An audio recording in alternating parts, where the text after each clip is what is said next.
Welcome to This Week in East Brunswick. This week at the East Brunswick Library, the New Jersey State Library, along with the New Jersey Library Association and New Jersey Library Network, kicks off a campaign to make New Jersey residents aware of the excellent services and programs New Jersey libraries provide. Jillian Angeline stops by the annual Village Fair in the historic district of Old Bridge. Diane de Oliveira speaks with Joe Manueli about an upcoming Run for Runaways fundraiser.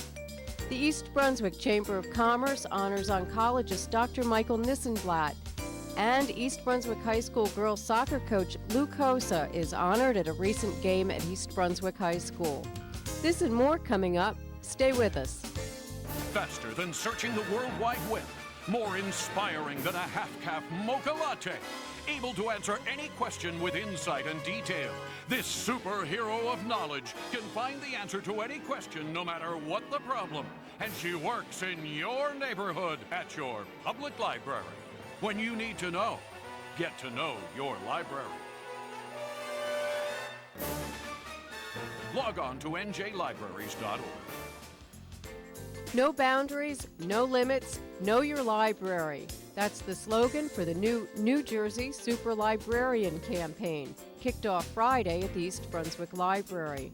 The press conference, organized by the New Jersey State Library, drew State Senator Barbara Buono, State Librarian Norma Blake, and mystery writer Mary Higgins Clark. Because the libraries are what it's all about. Reading is what it's all about. There was a television program, again about 40 years ago, I do tend to date myself, and it was one of the black and white things early on, but it was a marvelous program because the premise was a man who had never read a book, made a bet with a wealthy friend, and the friend said, because he was talking all the time rather annoyingly, the friend said, "You could not be by yourself for a week." He said, "I could for a year." He said, "Really?" And the wealthy friend said, "I will give you at that time a huge amount of money. No communications, food will be left at the door, and you have no communication whatsoever. And for the money," this guy said, "You bet I will." Well, a week after, and he had never read, he hated to read, that's why he talked all the time. And a week after he'd been there, he asked to get some newspapers. A few weeks later, he asked for some magazines. And then he asked for books, and more books, and more books, and more books. And he stayed the full year in complete solitude in that house. And when he came out, the friend met him and said, "I don't know how to tell you. I made a terrible investment. I have lost my money. Do with me what you will. Sue me. I don't know what to say to you, but I don't have money." He said, "You owe me nothing." He said, "Thanks to you, I have lived in Roman times. I have been in space. I have been under the sea. I stood with Julius Caesar." He said, "I have lived in the past and the present and the future. Because of you, you owe me nothing." Well, in that same sense, the libraries are offering the past, the present, and the future. They're offering you companionship when you're tired or sad. They're offering you inspiration.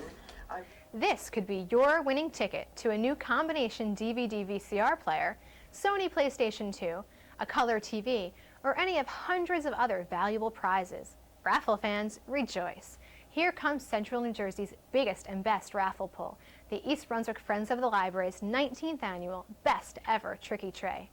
This year's Tricky Tray will be on Friday evening, October 17th, in the East Brunswick High School cafeteria. When the doors open at 6:30 p.m., you'll find a full array of unbeatable prizes. Electronics including a digital camera, appliances and household goods, toys and games, gift certificates to ShopRite and Delicious Orchards, passes to the State Theatre New Brunswick, McCarter Theatre, Medieval Times, the American Repertory Ballet, Meadowlands Racetrack, a Phillies game, the Stress Factory Comedy Club, the Philadelphia Museums of Art and Natural Sciences, mega movies at Brunswick Square Mall, and autographed items from the New York Giants and the New Jersey Devils. And that's only a partial listing. Of course, there are also the always popular money wreath, the big 50-50 pots, and door prizes all night long. If looking over all those fabulous prizes makes you hungry or thirsty, don't worry. Light refreshments will be available all evening, October 17th. The Friends of the Library's Tricky Tray is one raffle where you can feel good about dropping your tickets into those decorated cans because proceeds go to help the Friends help the library serve you and your family better. Admission, which includes a sheet of raffle tickets, is just $5. Admission tickets can be purchased in advance at the library's circulation desk beginning September 19th or at the Tricky Tray itself starting at 6:30 p.m. Number calling begins at 8 p.m. This event is always a sellout, so we recommend you purchase your admission tickets ahead of time. Catch all the excitement and enjoy a fun night out, and maybe return home with a fabulous prize or two. Be sure to mark down the date, time, and place. October 17th, 6:30 p.m., the East Brunswick High School, 380 Cranberry Road. For more information, visit our website at www.ebpl.org and click on News and Events.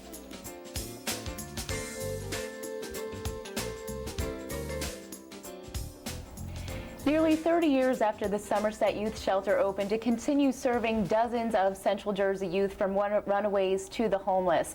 Hi, I'm Diane de Oliveira, and with me today is Joe Manueli. He is with the Somerset Home, and he is also the race director. Now, the reason we have you here today is we really want to talk about this race that you have coming up, the Race for Runaways.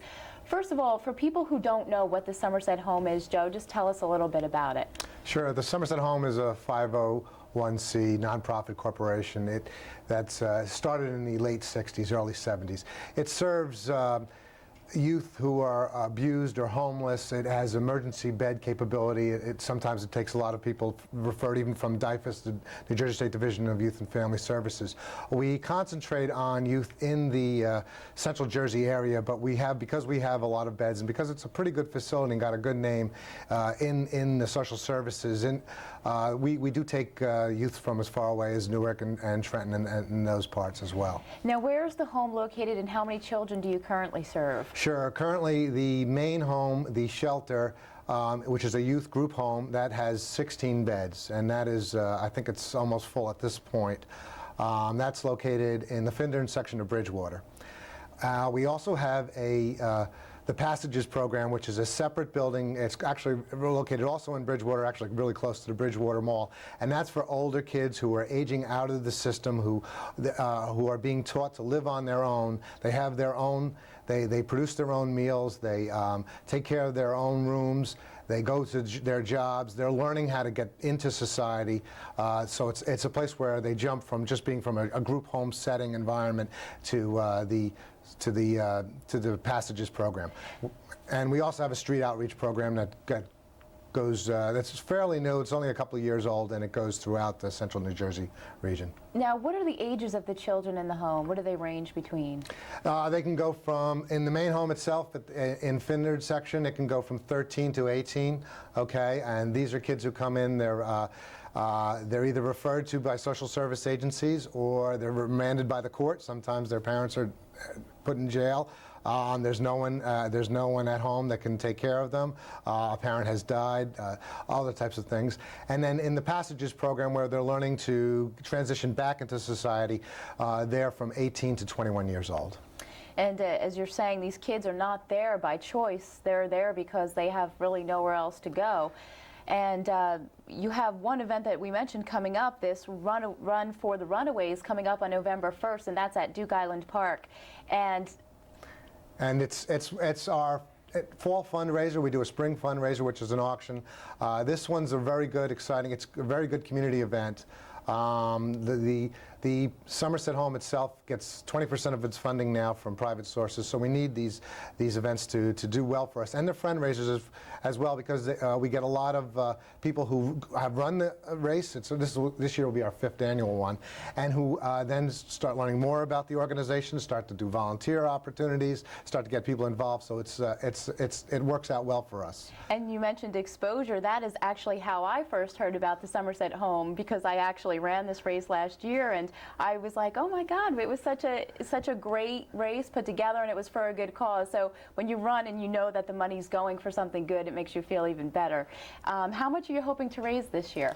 This year we're hoping to raise, usually our spring fundraiser raises a lot. The auction raises $50,000. This, if we can raise $10,000 to $15,000, we'll be satisfied in that range. This one, this like I said, this usually we get more friends out of it than we do monies, but we do get a lot of corporate sponsorships, specifically some of the pharmaceutical companies in the area. Shearing Plow, Ethicon, we've gotten a lot of support, and from some of the banks as well too. They've already donated and already given us money to fund our 5th annual run. Now, since you started 5 years ago, do you have the same runners coming back each year and more? We usually, last year I think we generated around 350 runners. We have, our event though is very family friendly. We got the kids sprints, we throw a barbecue. I mean, we really have, we have face painting for the younger ones. We have mascots there, Somerset Patriots. This year we'll have the Trenton Titans. Trenton Thunder will be there as well. So it's family friendly. So we get about 350 runners, and we do get some folks who return year after year, but we also draw people from pretty far away because we have such a great setting. We're in Duke Island Park, which is one of the nicest county parks in the central part of the state. It's down by the river. It's a flat course. It's fast. It goes through the woods, goes back out again. There's always a nice breeze, and we've been very good with the weather. So a lot of runners who are looking for points in the USATF, or a lot of the runners who go to all the races, they like ours because of that, specifically because of that. And I have to say, your race was one of the best organized that I have ever been in, and I've run a lot of races, so I thought, it was very well put together, and I wish you a lot of luck this year. It's very good to hear. What time does the race start? When does registration start? Sure. How much is it? Sure. The race starts at 10 o'clock, goes off at 10 o'clock. We have day of registration. You can come down at 8 a.m. There's always plenty of parking. We do tend to get a lot of people who register day of the race. They can go to our website at www.runforrunaways.com, and that's the 4 is FOR, and they can sign up there. That's new this year. And also, if they want more information about the Somerset Home in particular, they can go to www.somersethome.org. Joe, thank you so much for being with us. For Making a Difference, I'm Diane de Oliveira.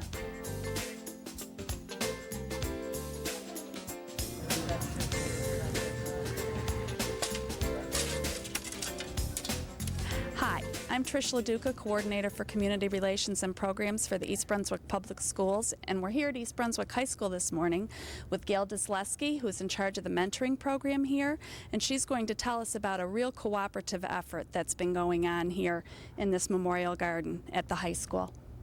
Well, about 4 years ago, we decided that we needed to have a program that was going to get teachers and students working together for the common good of our school. So what we did was we started a program called a mentoring program. This year we have 20 students and 20 teachers that are working together, and what we do is it builds a relationship that we probably would not have. It's all outside the classroom. The teachers volunteer their time as well as the students. Today, we're going to be working out here. One of the things that we said that we would do with this program is to make sure that we do something for the school every year. So last year we started off with this garden, and as you can see, we have some areas that were done last year, and this year we're going to continue that project. Today the kids are here. It's our first time this year of all of us working together. This garden last year started out just with the mentoring program, but truly became the most cooperative effort that I have seen. The mayor was so kind in giving us an architect to work with who actually designed the garden, and they did donate a tree. There is a plaque in honor of Gene Walling, a former mayor here. Our principal, Mr. Murphy, who has been most supportive of this particular program, just the community at large. Olive Garden has donated food today so that we can have a lovely lunch. And today what we're going to do is sort of make this look like the fall place. So it's going to look kind of neat and all. We're going to be decorating it. And then the kids are also going to be deciding exactly what it is that they want to do there. So we're really excited about today. Sounds like a great program. The teachers, are they volunteering, or is this part of their duties? Or? No, all the teachers have volunteered their time. Usually we'll meet a couple of times as a group, but then from then on the teachers and the students meet on their own time, probably about once or twice a week, to just kind of get together, chat, they can come out here now and work on this garden. Very nice. So you said this has been going on for 4 years now. Have you heard any feedback from the kids that have left? Has this... Well, last year, when we were working on the garden, I was working with one young man who I had in class the year before, and I said, oh, it's just like really nice to be able to spend his senior year working on a project together. And he said to me, you know, if it wasn't for you, you guys never gave up on me. It's because of you guys that I'm going to college. That just makes everything worthwhile. We've had parents that have had positive feedback, so I think it's just a great program. It sounds fantastic. I'm going to let you get to work. Okay.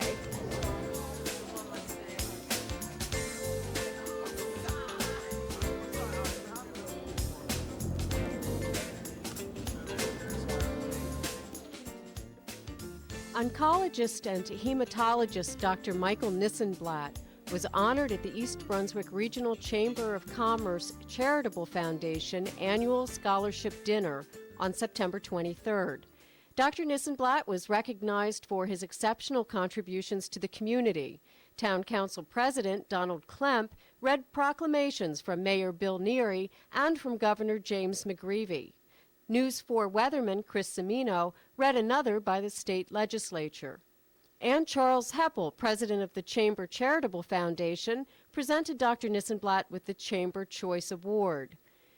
Chamber members read testimonials to Dr. Nissenblatt's exceptional character and service, and Charles Heppel gave a collection of additional testimonials in a memory book to Dr. Nissenblatt. Mary Ann Warenberg, executive director of the Chamber, reports that the memory book is still open and invites others to email their stories of Dr. Nissenblatt to the Chamber at communityedge@ebnjchamber.org. Call 732-257-3009 for more information. At the helm of the East Brunswick High School girls soccer team for over 2 decades now, Coach Lou Koza was recognized for his achievements before the start of Monday evening's game against area rival South Brunswick. The National Soccer Officials Association's National Award of Merit is given annually to the individual who has done the most for interscholastic sports nationwide. Here's East Brunswick High School's press box announcer, John Emery.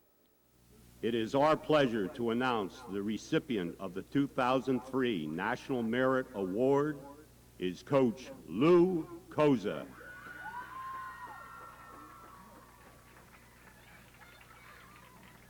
This evening, we have an executive council member, David Zimmerman, from the NISOA, who will make the presentation to Coach Koza. It is in recognition for his outstanding contributions in the field of interscholastic soccer and his record of sportsmanship and professionalism in the game of soccer. Congratulations, Lou.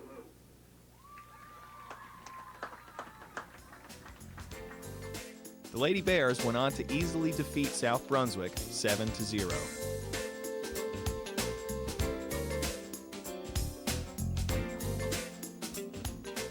Hi, this is Jillian Angeline at the historic village of Old Bridge Street Fair and Car Show. Today I'm going to chat with some of the people who made this interesting event possible. Then we'll hear from a few of the many vendors selling their items or showing them off today and get a look at the cool cars.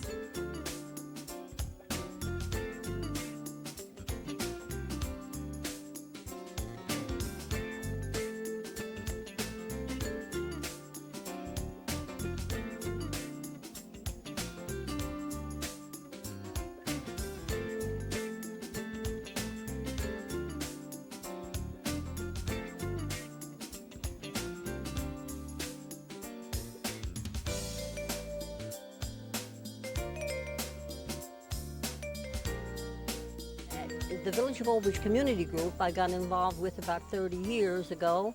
There were about 10 of us, women and one man. Mario Wentrona was the man, and he was our president. And then we called it the Cosman Street Organization. But then a lot of the people from the rest of the village wanted to get involved. So they asked if they could join, and then we changed the name to the Village of Old Bridge Community Group. From the beginning, it was just the Cosman Street organization. Hi, Justin. How long have you been riding Snowball? Forever, and all the village fairs. And why do you think his name is Snowball? Because he's white. Oh, well, thank you so much. Have fun riding. Okay. Hi, and what are you selling here? We sell popcorn and cotton candy. We're doing the popcorn and cotton candy. We do some other little candies on the side. And how long have you been here? We've been in business only for 6 months, but this is our first year at this fair, which is great. We love it.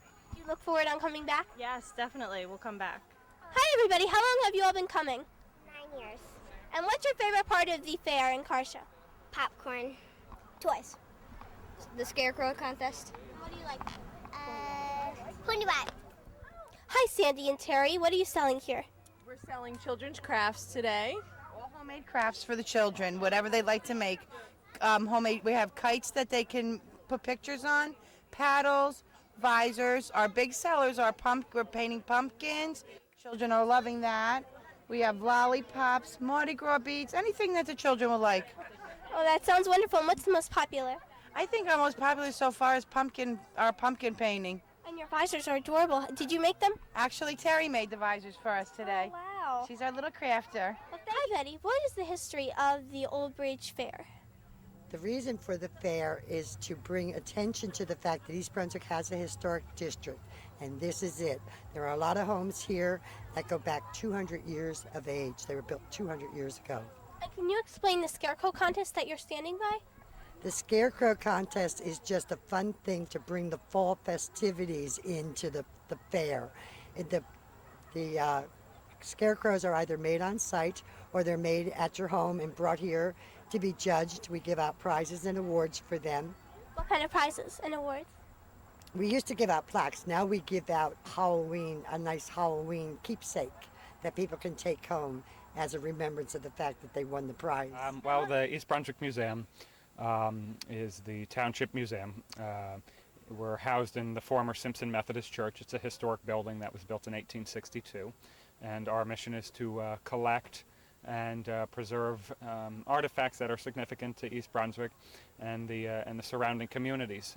We have a wonderful and large collection of important artifacts from this area, and we're proud to be open and present these artifacts to the people of the community. And what are some of the programs that you have here? Sure. The museum is we're a non-profit organization. We're volunteer run, and we have our volunteers get together and coordinate a number of programs throughout the year. Some of the upcoming programs we have on Saturday, October 18th and Sunday, October 19th, we have a tour of Chestnut Hill Cemetery. It's anytime between 5 and 8:30 p.m. and it is a self-guided tour of the cemetery, and there are historical reenactors that give first-person narrations about the people in the cemetery and the people who lived in the community. We have on Sunday, December 7th, a holiday house tour. There will be historic homes in the neighborhood which will be open and decorated for the holiday season. It's always an honor for me as the mayor to represent the community about the special things that make East Brunswick such a special place. And obviously, the village has always been a special place. Long before the township of East Brunswick, the village was a special place. So you're our history, you're our roots here. And because the roots are here, it's obviously the people who live here who help make these roots develop into beautiful gardens and flowers. And I think the volunteer effort and the work they here has really made an entrance into East Brunswick and into the village, something that we all can treasure. And I really want to congratulate you for all your work and thank you on behalf of all the residents to make our town a better place. 1, 2, 3.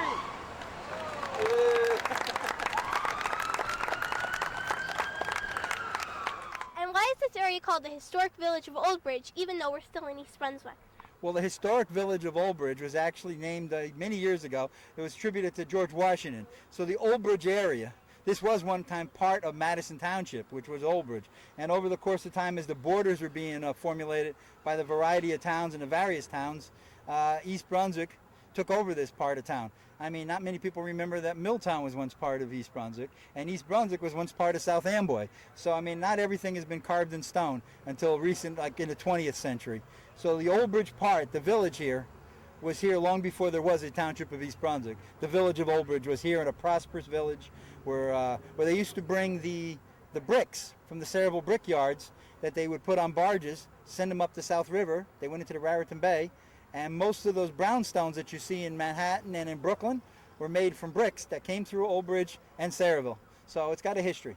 A big thank you to the coordinators and participants of this fun and educational fair and car show. Don't forget, the East Brunswick Museum is open year-round if you want to get our look at our town's fascinating history. For EBTV Channel 3, I'm Jillian Angeline.